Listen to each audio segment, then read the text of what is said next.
Welcome to the Productivity Podcast. Delighted to be joined by Nigel Travis, author of The Challenge Culture, chairman and co-owner of mine and his beloved Leyton Orient Football Club, chairman at Dunkin Brands and Foodo, and also on the board at Abercrombie and Fitch and Advance Auto Parts. Good morning, Nigel. Hey, good morning, Simon. Thanks for joining us. Thanks for joining us. It's a pleasure. Strange times we find ourselves in. It's a Saturday and there's no football. Good to be talking to you. Fortunately, I don't think there's going to be football for some time either. So having to watch movies, so that's a big change from what I do normally.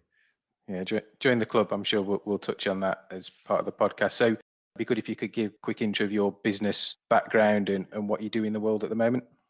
I'm 70. I started working about 50 years ago. I'd taken a degree in business, but I also, and I think this is relevant to our subject today, did a one-year program at one of our local colleges, Waltham Forest, in, as it was called in the day, work study. So productivity has always been one of the things I've thought about as I've gone through my career. I started in human resources for 20 years.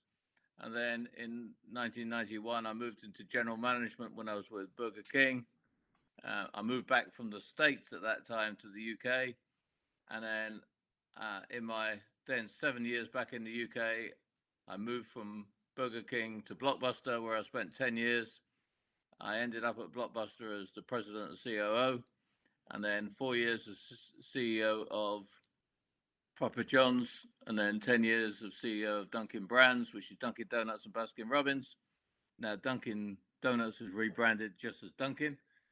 But all the way through for now 24 years, I've been on boards of various companies like the ones you mentioned. Plenty of experience at different organizations at different levels. Some of those roles have been for global companies. Operating model and productivity is key to the kind of stuff we do. How do you consider that amongst all the other things that factor into your life and business in those organizations? Because there's, like you say, human resources, sales, property, there's a whole plethora of things that you have to consider. I always start at the top, and for someone who's written a book called The Challenge Culture, I think how you manage an organization and set up the culture, I think, is very important. When I wrote the book, probably one thing I failed to emphasize enough is it isn't just about having a challenge culture. It's about having a clear culture that's most important. And I think as I've gone through my career, that's more and more important because it sets up the organization for success. I mean, a culture should be a living, breathing aspect of the organization. It's something that you should live every day. And I think in these strange times, as you said right at the start, it's probably more important than ever. I was talking to someone yesterday about how the players are reacting at Leyton Orient as a result of the culture. And I said, I think they're doing really well. And I think one of the reasons is that we involve them day in, day out, obviously done by Martin Ling, director of football, and Ross Embleton, who's their head coach. But every 2 weeks, we have a meeting, which I chair. I talk to them. They're not separated from the rest of the staff. They're encouraged to know about what goes on in the organization. They're encouraged to hear the financial details. They're encouraged to send their ideas. And here's a really interesting thing. At the last meeting last week, we asked for ideas for improving our revenues, and 3 players sent in ideas, which surprised the person I was talking to yesterday, and may go against the grain of what many people think footballers are like. The reason for saying all that is not to emphasize our beloved club, but if you start with the right culture, I mean, I talk in my book about the challenge culture, which is a form of culture. It's one that's worked for me, but I think you have to start from the basis that if you have the organization set up right, all kinds of success will come. You will get the best financial results. You'll get the best productivity, but it all starts in the way you manage people. Lots of organizations we work with, sometimes the answers are within, but the culture doesn't allow them to express those, or because they're from within. In the times we've got at the moment, we're seeing lots of innovation. So things that would have taken 3, 4, 5, 6 months, years, even being thrown up in days. So websites, click and collect, deliveries, all that kind of online stuff. How do you see that when we return back to whatever normal is in terms of still being agile? For me, it comes back to culture of the naysayers, the things that get in the way have been taken out of the way. Therefore, they've been able to do it. That's a great question, and I've got many things to say about that. The first thing I'd say is that, going back to your earlier comment in that question, one of the things that's so important to me is to take all those barriers away.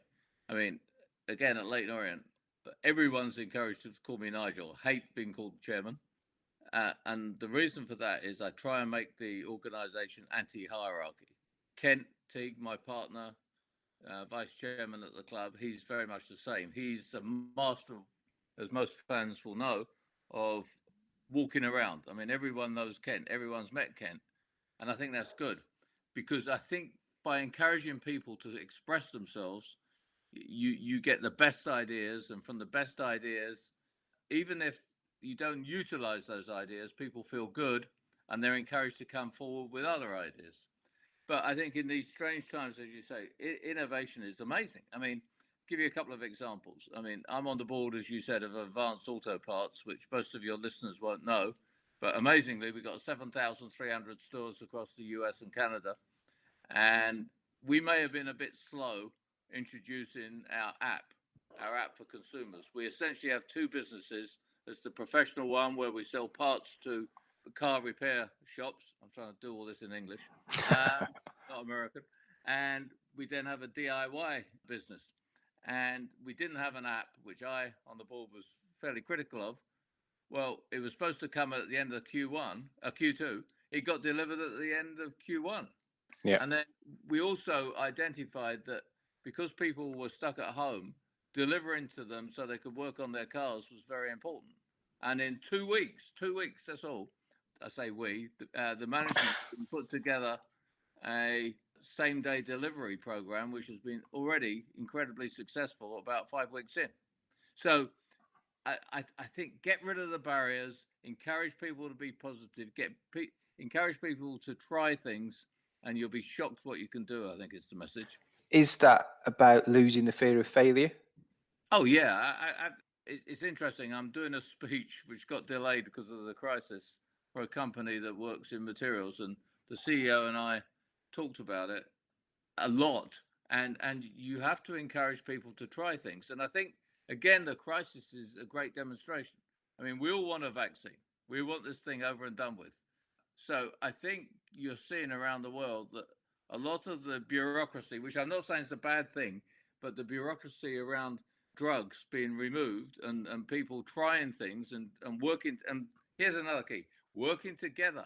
I mean, you've got Google and Apple working together on apps so that people could be tracked in the US.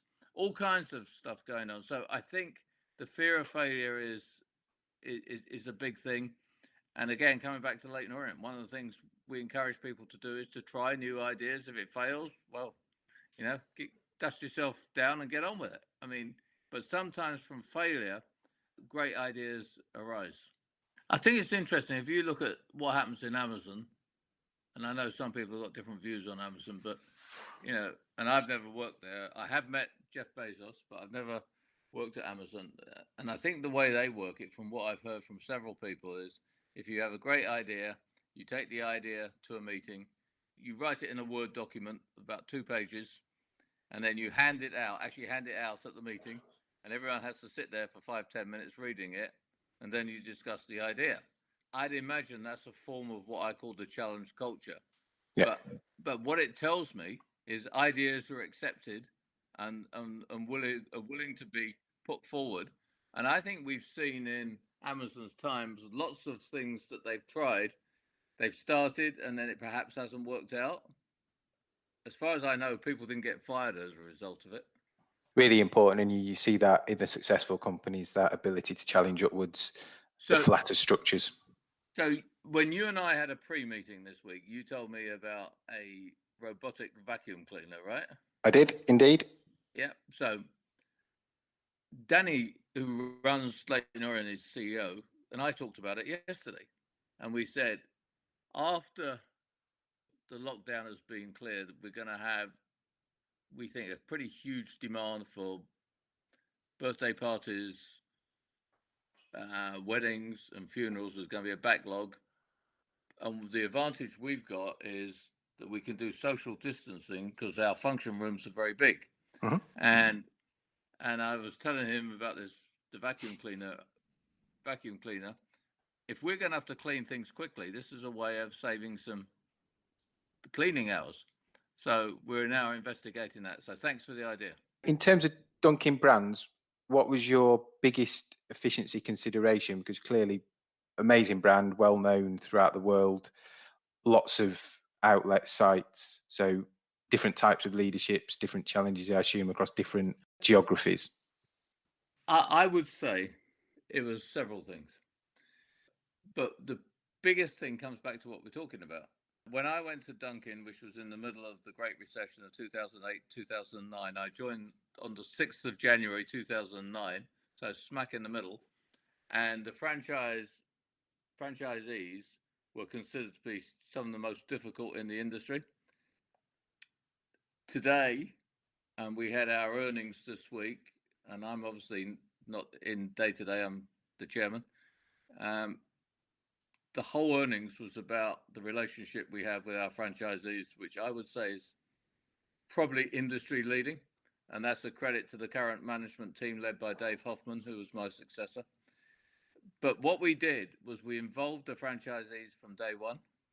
And it's amazing what we got done, because even though you may not define it as productivity, together we achieved a phenomenal amount. And I think if I think about those words, achieving a phenomenal amount is a form of measuring productivity. We changed the nature of the restaurants.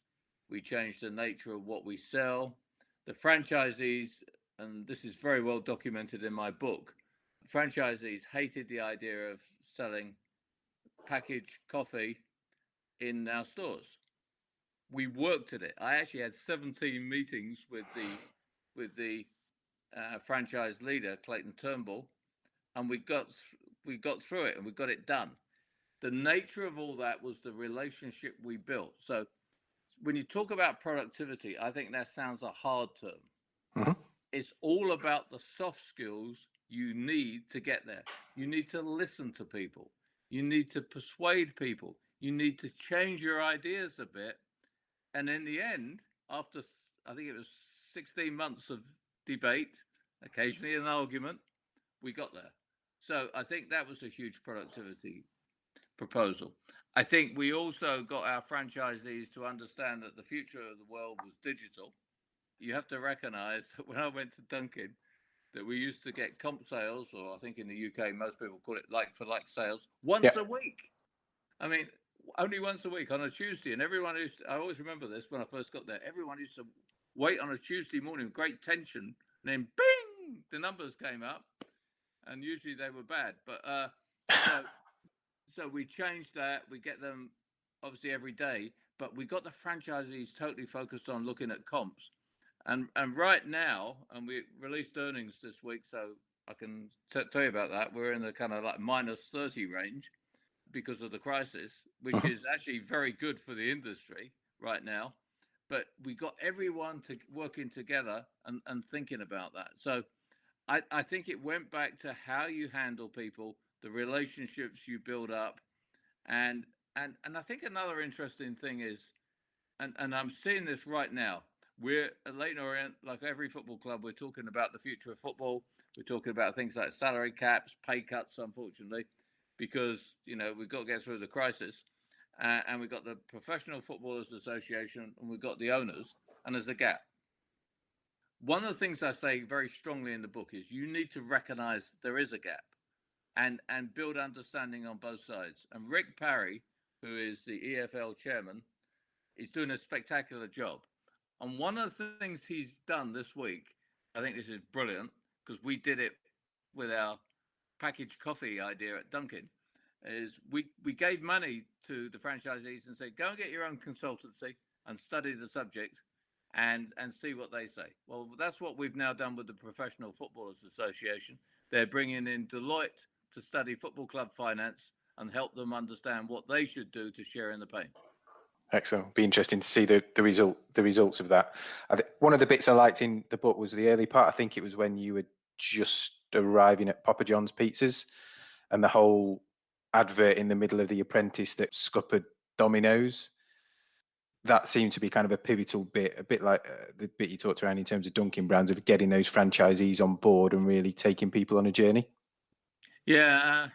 So I got to Papa John's, and probably the story is not as well known in the UK as in the US, but John Schnatter founded a great company focused on better ingredients, better pizza, built up a terrific company. I went there because he had a bad relationship with the franchisees. I came in and I was looking for something to galvanize the whole community. And we had a conference, and I went back to my hotel room. Imagine doing that at the moment. Came back to the hotel room. Yeah. Went back to my room in the middle of the conference, and I saw news that Domino's were going to sponsor The Apprentice featuring Donald Trump. I had this idea, going back to ideas. I wonder if we could somehow disrupt those ads with Papa John's. So I talked to John Schnatter, who was the founder, who was actually the chairman, and he thought it was a great idea. So, and again, here's an example of the challenge culture. So that night we had a dinner, and I got up and I said to the franchisees, this is what's happening. Do you want to disrupt Domino's? And they all said, yes. Now, I quietly was hoping they'd get behind the idea, because this was a way of getting everyone behind us. So they all cheered yes. So here's the productivity. Within 1 week, a guy called Jordan Zimmerman, who is currently involved with Leyton Orient, he's based in Florida, put together an ad. And if you go online, if you want to see it, look at Papa John's ad for The Apprentice. And what we basically have a picture of is John Schnatter turning around and saying to the competition, you're fired. And what we did is we managed to load the ads locally right across the country. So it's a national offering, but delivered locally, that completely disrupted The Apprentice. That was the change of fortune at Papa John's. And from that, we then got into a lot of work on the digital side, which is very important in pizza. Yeah. So I think you need these galvanizing moments. Yeah, I love that story. It made me smile when I read it. From an efficiency point of view, does that ever conflict with customer service? Have you seen it conflict, or should it be complementary? No, I actually think it's very complementary. I'll tell you why. Life is complicated before the crisis. We all have to get a lot done. And it's going to sound slightly self-serving, but one of the things that the guy who's now running Dunkin' US said is that I get more done in one day than anyone he knows. And I'm always shocked by what people fail to do. So a few little things. You have a customer complaint. How do you deal with it? You have an employee who needs to be spoken to. Now, let me bring it up to date. In the current crisis, we've had people in hospital at Leyton Orient, and I get asked to do a video. I get asked to phone someone up. And one of the things I found a long time ago is if you divide your day into 15-minute quadrants, it's amazing what you can get done. Mm-hmm. And another very powerful book that I would really suggest people read is called Give and Take by Adam Bryant. Again, it's mentioned in my book. And he basically divides the world into two, givers and takers. I've always tried, I probably haven't always achieved it, to be a giver. In other words, give out to people. I think during this moment of crisis, every day, one of the things I do is I get up and think, who could I send a message to today, because I haven't heard from them, or I want to see how they're doing. Yeah. And I'm always shocked how I talk to people in organizations and they haven't got round to something. Well, they haven't got round to it mainly because they're disorganized. So I think productivity, and as you say in that question, efficiency is so important. And I really think these days, when we've got every tool going, there's no reason for being phenomenally efficient and productive. And I contrast that to when I started 50 years ago. everything I did, I had to write out and then hand to a secretary to get typed. And I remember that they used to type it out, and it came in triplicate. And think how long that took to do. I mean, and these days, now I'm a very poor typer. I've never learned to type, so I've got round to using my phone. I dictate things into my phone, and I find Siri works very well. Doesn't stop my odd typo, but anyway, I find that is very productive. But these days, you've got calendars. You don't have to go to a secretary. You can do everything online. I think we are probably, it's tough to say how many times, I'm probably now 40 times as efficient as I was back in 1970. Amazing. Really appreciate you coming on. One final question we're asking everybody on the podcast is, what's the best bit of business advice you've ever been given? And you must have been given quite a lot, and given quite a lot out over the years. Yeah, that's a good question. Okay, and there's quite a few, by the way, in the book. Yeah. One of the things, and I think this goes back to creativity and ideas. I had a boss called Barry Gibbons, who's written some really crazy books as well, by the way. And the one with the craziest title is "If You Want to Make God Laugh." I'll say it in English now. Laugh, sorry. If you want to make God laugh, show him a business plan. And Barry had all kinds of weird phrases that I used to sometimes scratch my head about, but this one made sense. He would say, "Don't set up a tidy graveyard." And what he meant by that is going in straight lines everywhere. You've got to think outside the line. You've got to be a little bit more creative, because if you deviate sometimes from the straight line, you'll find out something that's really helpful. And every time he said that, which was a lot, and it was usually an attack on some bureaucrat or all the bureaucracy that lives in organizations. And by the way, just an aside, I sat on I'm a consultant at Papa John's, and I heard on a board meeting this week they did the financial close virtually. Now, if you'd said to a finance group 3 months ago, could you do that virtually by not being in the office? I bet every finance organization in the whole world would have said no. Yeah. I mean, so this was a perfect illustration of how, under circumstances, we went away from that tidy graveyard. I've never forgotten that, and it comes up at least once a week in my mind. Love that. Well, thank you, Nigel. Appreciate your time. I know you're a busy man. Appreciate you coming on, and stay safe and take care. And you. Thanks a lot, Simon.